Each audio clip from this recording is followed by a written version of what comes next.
반갑습니다. 4월 30일 수요일 오늘 우리에게 주신 하나님 말씀은 구약성경 민수기 16장 36절에서부터 50절까지의 말씀입니다. 민수기 16장 36절에서 50절 말씀을 읽어드리겠습니다. 여호와께서 모세에게 말씀하여 이르시되 너는 제사장 아론의 아들 엘르아셀에게 명령하여 붙는 불 가운데에서 향로를 가져다가 그 불을 다른 곳에 쏟으라. 그 향로는 거룩함이니라. 사람들은 범죄하여 그들의 생명을 스스로 행하였거니와 그들이 향로를 여호와 앞에 드렸으므로 그 향로가 거룩하게 되었나니 그 향로를 쳐서 제단을 쌓는 철판을 만들라. 이스라엘 자손에게 표가 되리라 하신지라. 제사장 엘르아살이 불탄 자들이 드렸던 놋 향로를 가져다가 쳐서 제단을 싸서 이스라엘 자손의 기념물이 되게 하였으니 이는 아론 자손이 아닌 다른 사람은 여호와 앞에 분향하러 가까이 오지 못하게 하며 또 고라와 그의 무리와 같이 되지 않게 하기 위함이라. 여호와께서 모세를 시켜 그에게 명령하신 대로 하였더라.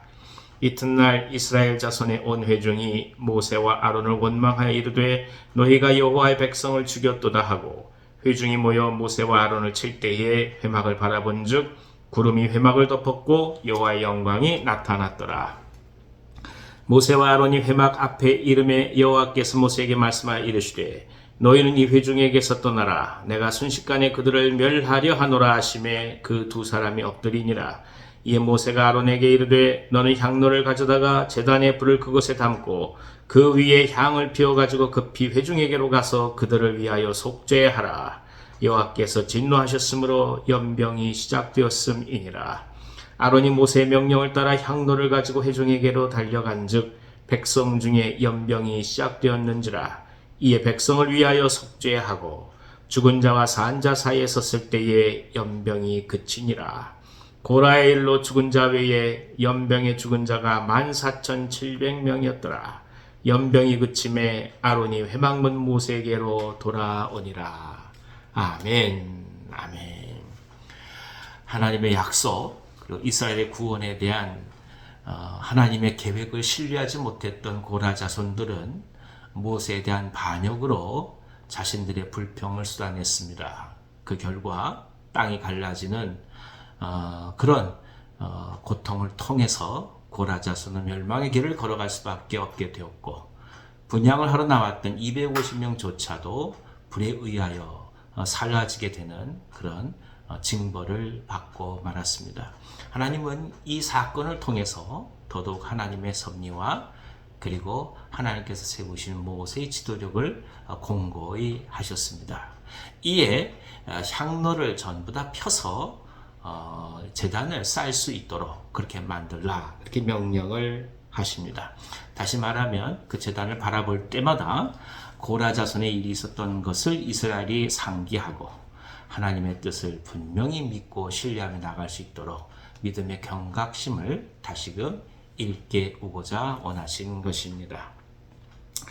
하나님의 약속에 대한 불신앙이 어떤 결과를 가져오는지 그들로 하여금 깊이 깨닫게 함으로써 앞으로 있을 모든 일들에 대하여 하나님의 진정한 왕으로서 이스라엘을 다스리실 것임을 또한 말씀한 것이기도 합니다.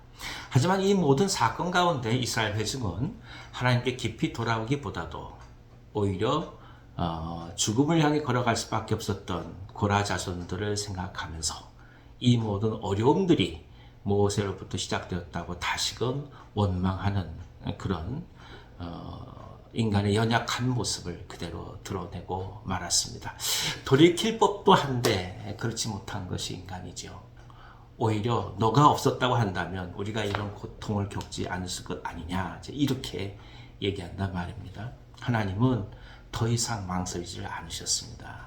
그래서 바로 이스라엘 백성을 치기 시작하셨습니다. 그래서 연병이 창궐하기 시작한 것이죠. 이 사실을 안 모세는 하나님 앞에 엎드리고 그리고 아론을 통해서 회중들로 들어가서 속죄를 할 것을 명합니다. 아론은 이제 불을 가지고 가서 향불을 피우면서 진정한 속죄제를 드리고 산 자와 죽은 자 사이에 섬으로써 이 모든 연병이 그치게 되는 그런 이제 일을 하게 되죠. 우리는 이 사건을 통해서 몇 가지 생각하는 것이 있습니다.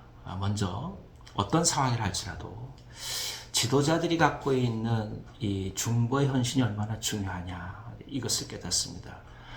아론이 회중으로 들어간다는 것은 결국 아론 또한 죽음을 각오하지 않고는 불가능합니다. 하나님께서 이 백성들을 어떻게 하든 살리게 하고자 하는 그 일념 하나로 이 일을 감당하거든요. 그리고 실제로 그 일을 행하면서 망설임 없이 하나님의 은혜를 구합니다. 중보는 결국 사람을 살리는 것입니다. 그리고 사람을 향한 진정한 마음이 있다면 우리는 원망과 비난보다도, 비판보다도 오히려 중보함으로 나가는 것이 성경이 우리에게 가르쳐 주는 바입니다. 이 사건을 통해서 또 하나 바라볼 수 있는 것은 예수 그리스도의 십자가의 아름다움, 위대함입니다. 산자와 죽은 자 사이에 아론이 서서 이 모든 연병이 그치고 이스라엘을 살리신 것처럼 예수 그리스도께서 그의 십자가의 죽으심을 통하여 죽을 수밖에 없었던, 그러니까 죽음의 경계선에 있었던 우리들을 다시금 산자로 바꾸시는 은혜를 베푸시는 것 아니겠습니까? 그러니까 십자가의 죽음이야말로 진정한 중보였던 것이죠.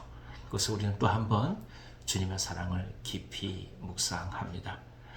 제자들이 예수님을 떠나 도망간다 할지라도, 아니 수많은 사람들이 십자가에 못을 박으라고 얘기했다 할지라도 그들로 오히려 측은히 여기시고 예수님은 그들을 중보하시고 그들뿐만이 아니라 모든 인류를 위하여 진정한 죽음의 길을 걸어가신 것 아니겠습니까?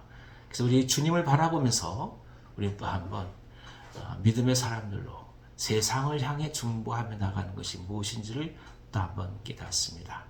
오늘 하루를 살아가면서 우리는 어떤 중보의 은혜를 받고 있습니까? 또 반면 또 어떻게 누군가를 위하여 중보를 하고 있습니까? 그리스도의 평강과 사랑이 우리 모두 가운데 가득하기를 간절히 기원합니다. 기도하겠습니다. 하나님 아버지, 고통스러운 현실 속에서 오히려 이 백성들을 위하여 진정 중보하는 모세와 아론을 또 한번 저희 가운데 보게 하시니 감사를 드립니다. 속죄제를 통해서 산자와 죽은 자 가운데 섬으로써 죽음이 떠나게 한 아론의 행위를 통해 또 한번 우리 주님 그리스도의 십자가를 바라봅니다. 하나님, 우리 그리스도의 십자가를 통해서 우리가 죽음에서 참 생명을 얻었듯이 그렇게 우리 또한 이 세상을 향하여 중보하게 하시고 오늘 우리의 중보를 필요로 하는 자들이 누구인지 마음을 열고 살필 수 있는 넉넉함과 은혜가 가득하게 하여 주옵소서. 결핍에 눈을 돌리기보다 풍성함의 은혜를 바라보게 하셔서 오늘 우리를 이끌어 가신 주님의 사랑을 의지해 가며 담대히 나가게 하여 주옵소서. 육신의 연약함으로 주 앞에 기도하는 종들도 있습니다. 주님 이 시간 찾아가 주셔서 어루만져 주시고 깨끗이 나음을 허락하여 주시옵소서. 오늘 하루도 맡기며 나아갑니다. 성령께서 함께해 주옵소서. 예수님의 이름으로 감사하며 기도하옵나이다. 아멘. 아멘. 오늘 하루도 승리하시기 바랍니다.